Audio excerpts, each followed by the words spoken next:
મિત્રો, શું તમારા શરીરમાં લોહીની કમી છે?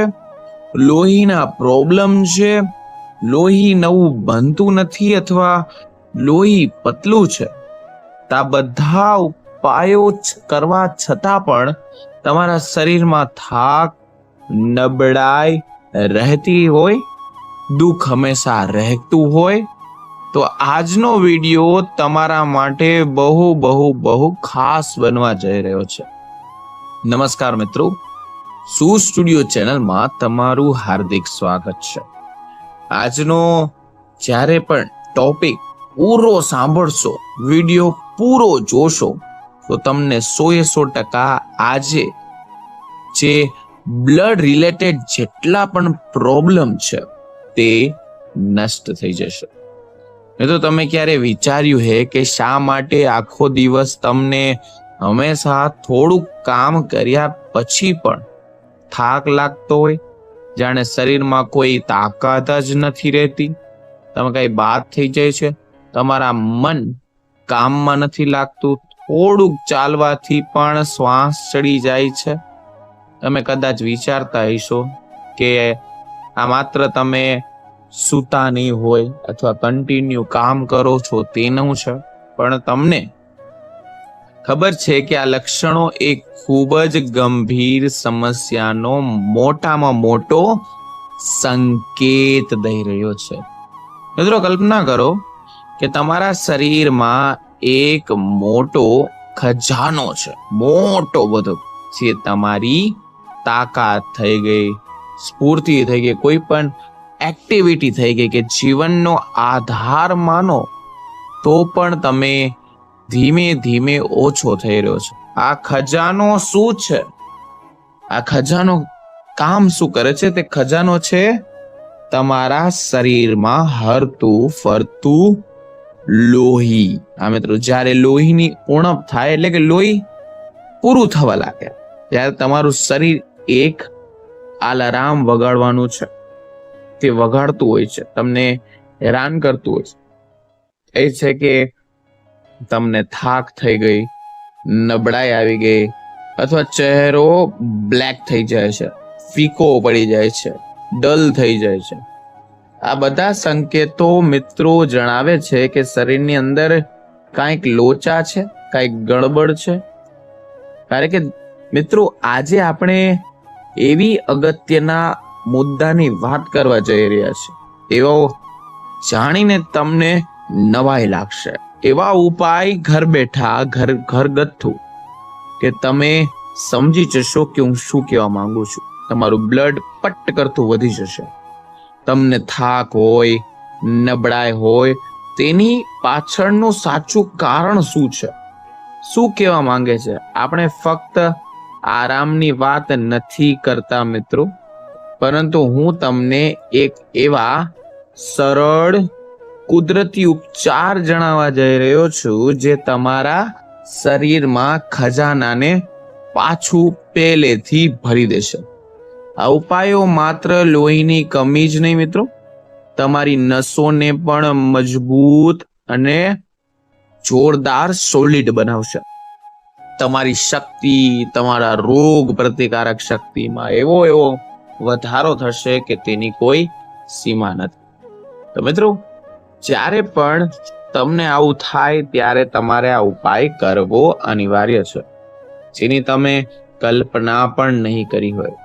મિત્રો, તૈયાર થઈ જાઓ, કારણ કે આજનો આ વિડિયો તમારી બધી જ સમસ્યાઓનું નિવારણ થઈને આવશે, અને અંતમાં તમે સમજી જશો કે તમે શું મુશ્કેલીનો સામનો કરવા માટે કયો ઉપાય કરવાની જરૂર હતી. સમસ્યાનો અંત લાવવાનો છે મિત્રો. તો વિડીયોના આગળ વધતા પહેલા હું તમને એક નાની એવી વિનંતી કરું છું કે જો તમને આ વિડીયો ઉપયોગી લાગે અને તમને લાગતું હોય કે આ માહિતી કોઈનું જીવન પૂરેપૂરું સેફટી એટલે કે બચાવી શકે, તો કૃપયા કરીને વિડીયોને લાઈક, તમારા દરેક સોશિયલ મીડિયાના પ્લેટફોર્મમાં શેર કરજો, અને અમારી ચેનલને સૂર સ્ટુડિયો ચેનલને સબસ્ક્રાઇબ જરૂર કરી દેજો. તમારા એક શેરથી કોઈનું જીવ તરત બચી જશે. તો આ એક જાતનું પુણ્યનું કામ છે. સૌપ્રથમ હું તમને એક વાત કહી દઉં. આપણે જાણીએ કે શરીરમાં લોહીની કમી કેમ થાય છે, એના લક્ષણો શું કહેવા માંગે છે.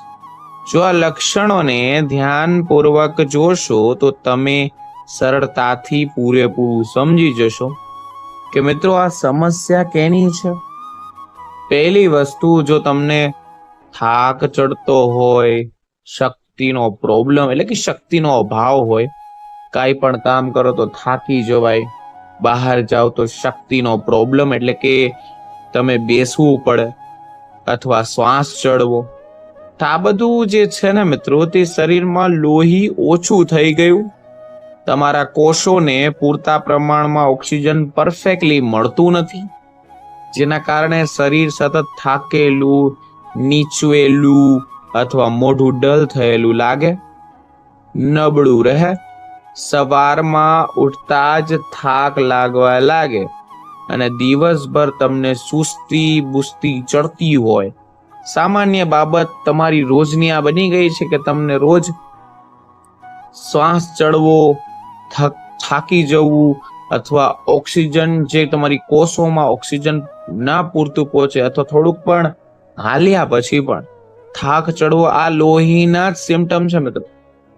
અમુક માણસો થોડુંક ચાલતા હોય અથવા દાદરા કે સીડી ચડતા હોય તો કોઈ પણ શારીરિક મિત્રો મહેનત કરવાથી પણ એનો શ્વાસ બહુ ઉપર નીચે ઝડપથી થવા લાગતો હોય, હાફ ચડી જતો હોય, તો પણ આ સિમ્ટમ છે કે તમારા શરીરમાં લોહીની ઉણપ છે. હૃદયના ધબકારામાં પણ ફેર પડે. લોહીની કમીને કારણે હૃદયના પ્રોબ્લેમ એટલે કે શરીરના દરેક ભાગમાં લોહી પહોંચવા માટે વધુ મહેનત કરતું હોય અથવા કરવું પડે, જેના કારણે તમારા લોહી જે નથી પહોંચતું તેના અનિયમિતના કારણે તમારા ધબકારા ઝડપી વધી જાય છે. ઘણીવાર આ ધબકારાનો અનુભવ પણ તમને થાય છે. હા મિત્રો, ઘણી બધી વસ્તુ છે. અથવા તમે જે અત્યારે દેખાવ છો, શારીરિક ફેરફાર, ત્વચાનો રંગ નિસ્તેજ અથવા પીળો પડી જાય, અને ખાસ કરીને આંખોની અંદર, સપાટીની અંદર કહું છું, આંખની અંદર એટલે કે પલકોના અંદરના ભાગમાં લાલ થવી, જીભ ફીકી પડવી, તરસ લાગવી, વાળ ખરવા, નખ તૂટવા, આ બધી સામાન્ય બાબત થઈ જતી હોય તો સ્વભાવે તમારે સમજવાનું છે કે તમને લોહીનો પ્રોબ્લેમ છે. તમારા સ્વભાવમાં પણ બદલાવ આવે.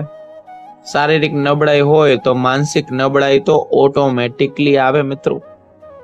ચીડિયાપણું થઈ ગયું હોય, ગુસ્સો આવતો હોય, ધ્યાન કેન્દ્રિત ના થતું હોય, તમને મુશ્કેલી પડતી હોય, મિત્રો આ બધા લક્ષણો જે છે તો લોહીની કમીના જ લક્ષણો છે. લોહીની કમી થવાની શરીરમાં કયા કયા લક્ષણો જોવા મળે છે તે આપણે જાણ્યું. હવે આપણે જાણીશું કે શરીરમાં લોહીની કમીનું મુખ્ય કારણ શું છે અને તે દૂર કરવા માટે કયો ઉપાય કરવો જોઈએ. લોહીની કમીનું સૌથી મોટું કારણ આયરન. આયરન એટલે કે લોહ તત્વની ઉણપ. હવે તમે એમ કહેશો કે સર આયરન એટલે શું? લોહીના લાલ રક્તકણો બનાવવા માટે આયરન ખૂબ જ જરૂરી છે. કારણ કે આપણે એક વાત કરીએ કે હિમોગ્લોબિન સાંભળ્યું હોય તો તેનો મુખ્ય ભાગ શું હોય છે? એ ઓક્સિજનનું સ્તર એટલે કે વહન કરે છે. પરંતુ ઘણા બધા લોકો છે જે આયરનથી ભરપૂર ખોરાક લેવા છતાં પણ તેના શરીરમાં લોહીનો પ્રોબ્લેમ આવે છે, લોહીની ઉણપ આવે છે, લોહીની કમી થાય છે. તો તેના પાછળનું મોટું કારણ શું છે આજે હું તમને ડીપમાં વાત કરીશ. વિટામિન સી મિત્રો. હા મિત્રો, વિટામિન સી ની શરીરને આયરનનું શોષણ કરવામાં પહેલું મદદ કરે છે. જો શરીરમાં વિટામિન સી ની કમી હોય તો તમે ગમે તેટલું આયરન ખાઈ લ્યો તો પણ તે ગ્રહણ નહીં થાય, શોષાશે નહીં. શરીર તેનો ઉપયોગ કરી શકશે નહીં. પેલી વસ્તુ તે યાદ રાખવાની છે. લોહીની કમી મિત્રો દૂર કરવી હોય તો તમારે બે વસ્તુની જરૂર પડે જ. પેલું છે આયરન, બીજું છે વિટામિન સી. હવે બંનેનું જે સંતુલન કહેવાય છે તે અગત્યનું છે.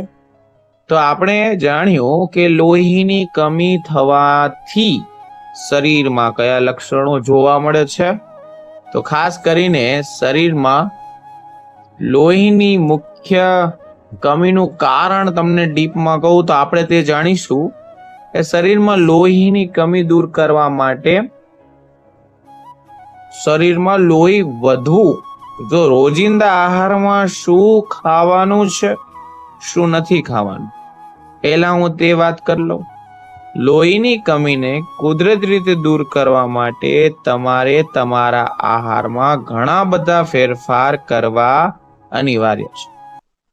પહેલી વસ્તુ કહું કે તમારે શું ખાવાનું છે. તમારે ખાવાનું છે વિટામિન સી થી ભરપૂર મોટા આહાર. હવે તે વિટામિન સી કેમાં હોય તો કે આયરનનું શોષણ વધારવા માટે પહેલા તો તમારે ખાટી વસ્તુ ખાવાનું ચાલુ કરવું પડશે. ખાટી વસ્તુ એટલે કે ખાટા ફળ, સંતરા, મોસંબી, આંબળા, લીંબુ, કીવી જેવા આહારને તમારો ભાગ બનાવો રોજિંદા જીવનમાં. અને ના કરી શકતા હોય તો રોજ સવારે કે સાંજે અથવા બપોરે લીંબુ પાણી અથવા આમળાનો મુરબો લઈ શકો છો. બીજી વસ્તુ જે તમારે ધ્યાનમાં લેવાની છે તે છે ઘેરા લીલા શાકભાજી.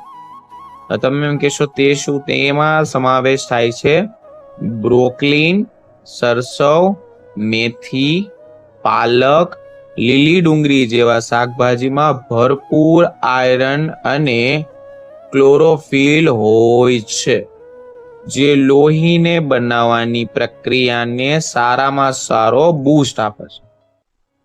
આગળની વસ્તુ કહું મિત્રો, હજી સુધી વિડીયો લાઈક ના કરો તો વિડીયો લાઈક કરો અને જે તમને કહું છું તે તમે નોટબુકમાં નોટ કરી લેશો તો તમારા શરીરમાં લોહીની કમી, થાક, નબળાઈ જળ મૂળમાંથી દૂર થઈ જશે. આગળની વસ્તુ કહું તો કે લાલ ફળો અથવા શાકભાજી, જેમ કે તેમાં સમાવેશ થાય છે દાડમ અને બીટ. દાડમ અને બીટ એવી વસ્તુ છે જે લોહીને પટ્ટ કરતું વધારી દેશે. સૌથી શક્તિશાળી માનવામાં આવે છે. આ બંનેને તમે જ્યુસ બનાવીને પીશો અથવા ગમે એમ કરીને સ્લાડ તરીકે ઉપયોગ પણ કરશો તો પણ તમારું બ્લડ બનવા લાગશે. એના પછીનો સમાવેશ થાય છે કે સૂકો મેવો અને બીજ. તમે એમ કહેશો કે તે શું છે? સૂકા મેવામાં આવશે ખજૂર, કિશમિશ, કાળા તલ, જે લોહીને એકદમ સારામાં સારો ફાયદો અને ઉણપ ઘટાડશે. કારણ કે મિત્રો કાળા તલ એટલા માટે કહ્યું કે કાળા તલની અંદર આયરન ભરપૂર માત્રામાં હોય છે, નસોને મજબૂત બનાવે છે. ખજૂર અને કિશમિશ પણ આયરન અને વિટામિન સી થી ભરપૂર હોય છે, જેમાં તમને ડબલ ફાયદો મળે છે. એના માટે એક પ્રયોગ કરશો તો પણ તમારા લોહીની ઉણપ ગાયબ થઈ જશે. પહેલી વસ્તુ કરવાની છે કે રાત્રે 1 ગ્લાસ પાણીમાં 4-5 ખજૂર નાખવાના છે, 8-10 કિશમિશ પલાળી દેવાની છે. પછી સવારે આ પાણી પી લેવાનું છે અને ખજૂર અને કિશમિશ ચાવીને ખાવાના છે.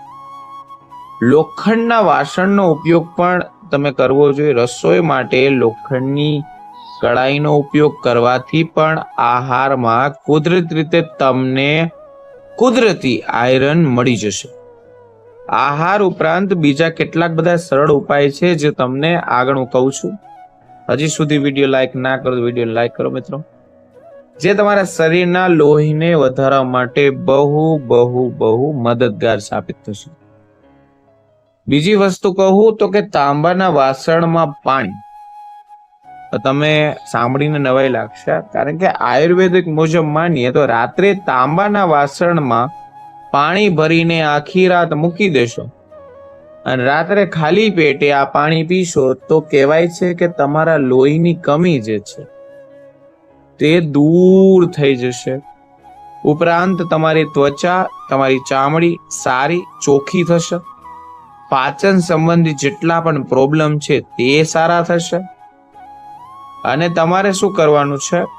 નોર્મલી 8 કલાકની નિંદ્ર ઊંઘ લેવાની છે, આરામ કરવાનું છે. શરીરને સ્વસ્થ રાખવા માટે પૂરતી ઊંઘ લેવી બહુ જરૂરી છે, કારણ કે પૂરતા પ્રમાણમાં આહાર લેવાથી શરીરમાં જલ્દી રિકવરી થઈ શકે છે અને થાક પણ દૂર થાય છે. નિયમિત વ્યાયામ પણ જરૂરી છે. કહેવાય છે કે હળવો વ્યાયામ અને શ્વાસ લેવાની તમને શ્વાસોશ્વાસની ક્રિયાની કસરતો પણ શરીરમાં લોહીની પરિભ્રમણ સારું અને પરફેક્ટ સુધારી શકે છે. આ બધી સ્થિતિમાં તમને સુધારો ન થાય તો પણ તમારે ડોક્ટરની સલાહ લેવી જરૂરી છે. ઘણું બધું યોગ્ય નિદાન પણ થાય છે, સપ્લિમેન્ટરી પણ આવે છે. આ બધા ઉપાયો કર્યા છતાં પણ શરીરમાં લોહીની કમી દૂર ન થઈ શકે તો એક સ્વસ્થ ઉર્જાવાન જીવન જીવો તે તમારે યાદ રાખવાનું છે, કારણ કે તમારી સાચી સંપત્તિ તમારું શરીર છે. મિત્રો, આ વિડીયોમાં આટલું જ. જો વિડીયો સારો લાગ્યો હોય તો વિડીયોને લાઈક, ચેનલ સબસ્ક્રાઇબ અને કમેન્ટ સેક્શન જય માં લક્ષ્મી લખો, જેથી કરીને અવારનવાર આવા સ્વસ્થ વિડીયો તમારી સમક્ષ અમે હંમેશા રજૂ કરતા રહીએ. તો ફરી મળીશું નવા વિડીયો, નવા ટોપિક સાથે. ત્યાં સુધી બધાને મારા હર હર મહાદેવ અને રાધે રાધે.